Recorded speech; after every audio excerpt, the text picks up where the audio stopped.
Good morning, Ed. Oprah. So that you know, I'm sending this to both of you. This is Dr. Gothigan again. I've sent you both previous videos, and I have another experiment I want to show you today. It's part of the oil spill that nobody's considering or thinking about. And, well, I have a tomato plant and another tomato plant. These are both bottles of rainwater that I've collected out back.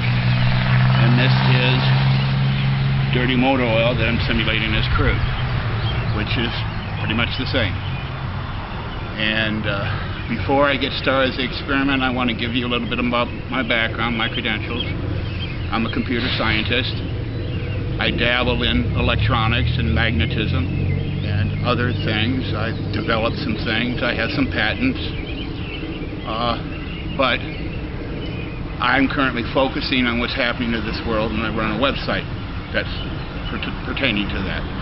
And this is a big concern for me. I really worry about what's going on in the Gulf and the impact it's going to have to the rest of us in this country. And one of the things no one's considering is that a hurricane picking up all that oil and then dumping it across our agricultural land. No meteorologist is talking about this. Nobody is talking about this. All they're saying is about the oil washing up on shore and how horrible it's going to be on our marsh. Well, we don't eat marshlands.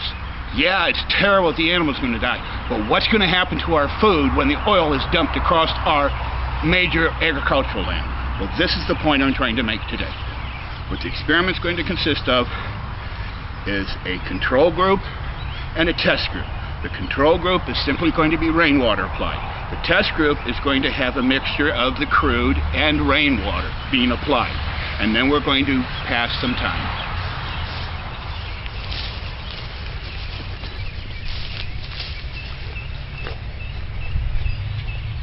Okay, as I pointed out, 2 tomato plants, 2 bottles of water, crude.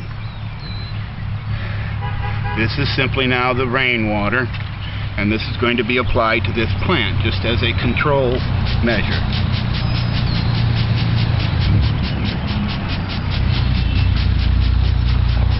Plenty of rain coming down out of the sky. Now, the test group. Now, these bottles are 10 ounces of water.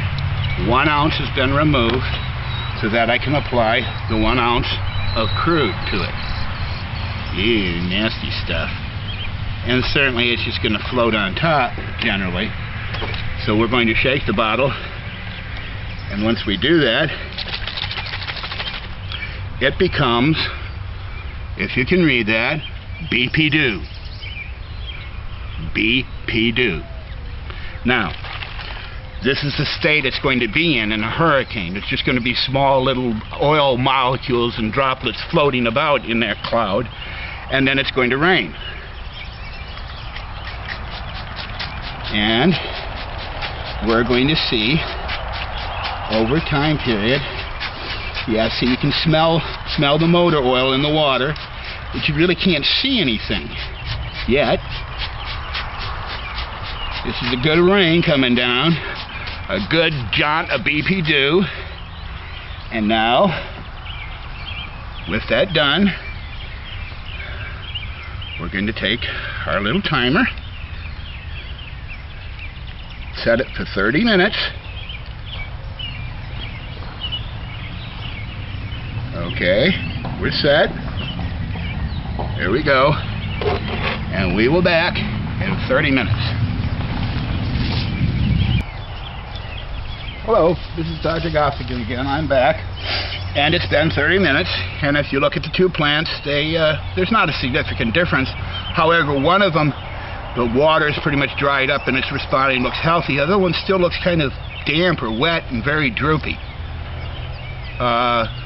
Well, you really can't tell much at this point, but so what we're going to do, and keep in mind that I did apply the rainwater and the BP-DO again at a 50-minute interval for the 30 minutes.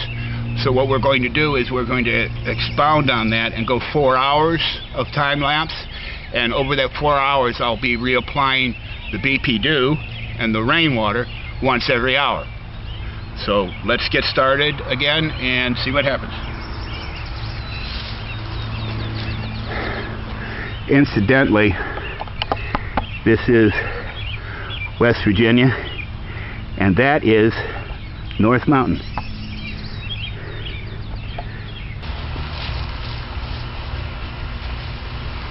Hello, this is Dr. Gothic again.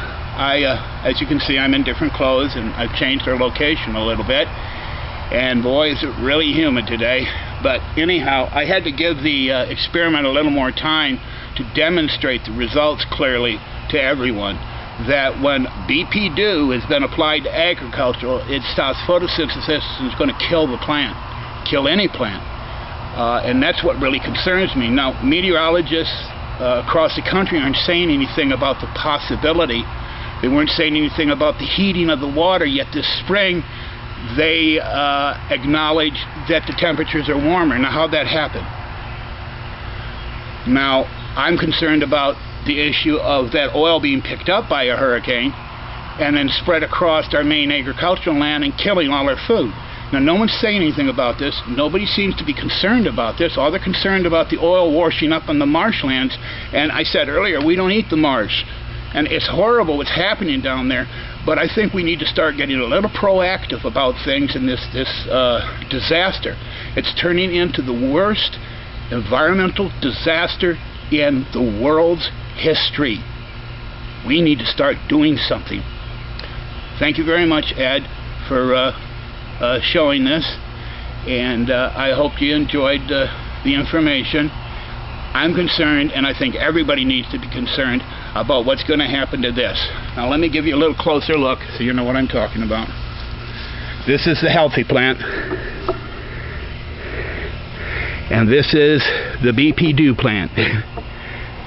Not very appetizing, is it? Well, once again, thank you, Oprah and Ed.